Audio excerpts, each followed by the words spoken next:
বের করে সব রাত্রে বাগানে এসে খেলেছে, ভেঙেছে, কত পুলিশ কত কি এখানে গাড়ি দেখো আসো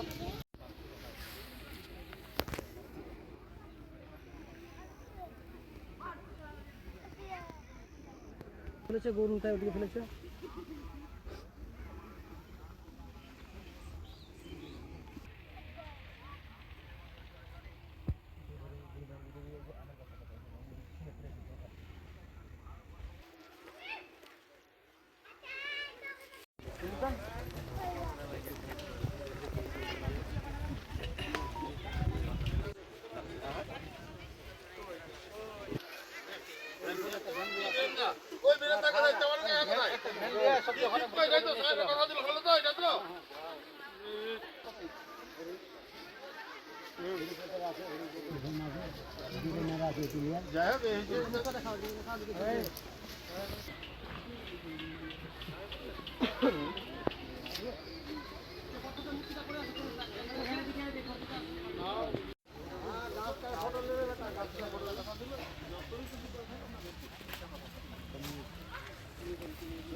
হয়েছে আমাদের কাছে অনেক ওইখান থেকে জানতে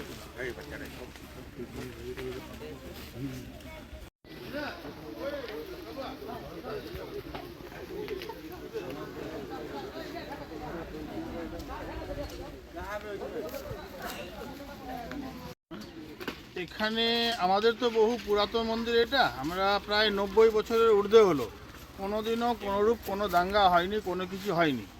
হঠাৎ করে গত রাত্রে কে বা কারা মন্দির উঠিয়ে নিয়ে আসে প্রায় 400 মিটার দূরে, ভেঙে 5-6 জায়গায় মূর্তিটাকে ভেঙে ফেলে রেখেছে।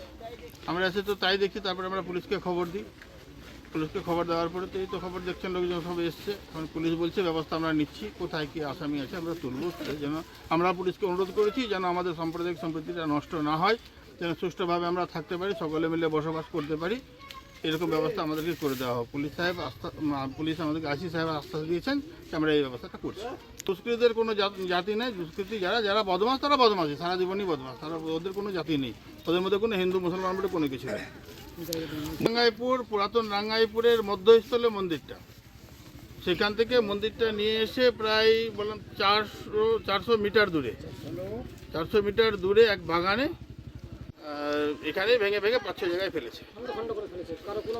আমরা এর সুষ্ঠু সুরাহা চাইছি, আসামিকে যেন তোলে। পুলিশ বললো যে আমরা তুলবো, আমরা চাইছি যেন এর সুষ্ঠু সমাধান হয়, যেন যেই করুক, যে বা যারাই করুক, যেন পুলিশ ওদেরকে তুলে দৃষ্টান্তমূলক শাস্তি চায় ওদের। কি নাম আপনার? শঙ্কর পান্ডে ছিল। গতকাল রাত্রে প্রায় হয়তো 12টা থেকে হয়তো 2টা হতে পারে, কিংবা 12টা থেকে 1টা হতে পারে।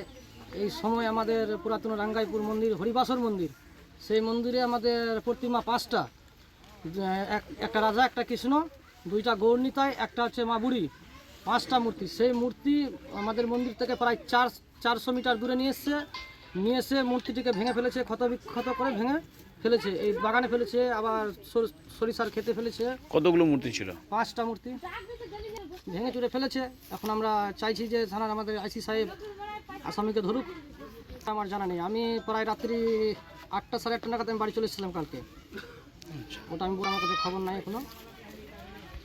পুলিশ বলছে আমরা এখন আসামিকে ধরার ব্যবস্থা নিচ্ছি, মোবাইল নেটওয়ার্কের মাধ্যমে ধরা পড়বে যে মন্দিরটার কাছে কতজন ছিল না ছিল। আমি পুলিশের কাছে এটা আবেদন করছি যে লোকেশন ট্র্যাক করে আসামিকে ধরা হোক। আমার নাম রাজকমল পান্ডে, রাঙ্গাইপুর। দেখেন, এটা হচ্ছে একটা ব্যাপার, কারণ এখানে মন্দির ভাঙা হয়েছে ব্যাপারটা ঠিক না। মন্দিরে তো মানুষের দরজা থাকে, দরজাতে লক থাকে না, কে কখন পুজো দেবে সেটা তার স্বাধীন ব্যাপার। এখানে মূর্তি ছিল, কিছু দুষ্কৃতী, এরা তো দুষ্কৃতী, আমি এদেরকে কোনো হিন্দু মুসলিম বলে উল্লেখ করতে যাচ্ছি না, এদের কোনো জাত হয় না, কিছু দুষ্কৃতী এই মন্দিরের যে আমাদের মূর্তি পুজো করে সেই মূর্তিকে নিয়ে গিয়ে মোটামুটি মন্দির থেকে অনেকটা দূরে একটা বিচ্ছিন্নভাবে ছড়িয়ে ছিটিয়ে ফেলেছে 500-700 মিটার দূরে জঙ্গলে। এটা আমাদের এখানে যে সম্প্রীতি নিয়ে আমরা চলি, আমার পাশে যারা হিন্দু মুসলিম সবাই আমরা একসাথে, একই দরজা দিয়ে ওরা ঢোকে আমরাও ঢুকি। এখানে এত ঘনবসতি আমাদের হিন্দু মুসলিমের ব্যাপারটা, এইখানে আজ পর্যন্ত আমার জন্মসূত্রে আমার বয়স 40 হয়ে আসছে, আমি কোনোদিন শুনিনি যে এরকম কোনো অসম্প্রীতিকর ঘটনা ঘটেছে। এটাই প্রথম দেখলাম, যেটা আমাদের কাছে অবাক। আমি চাই এর পূর্ণাঙ্গ তদন্ত হোক, এদের কোনো জাত নাই, দুষ্কৃতি মানে আমার কাছে দুষ্কৃতি, তাদের দৃষ্টান্তমূলক শাস্তি হবে। এটা আমরা সবাই উভয় মানে এখানে কাস্ট উল্লেখ করে বলছি, হিন্দু মুসলিম আমরা সবাই উভয়ে ওর দৃষ্টান্তমূলক শাস্তির আবেদন রাখছি। আমার নাম শামীম আক্তার।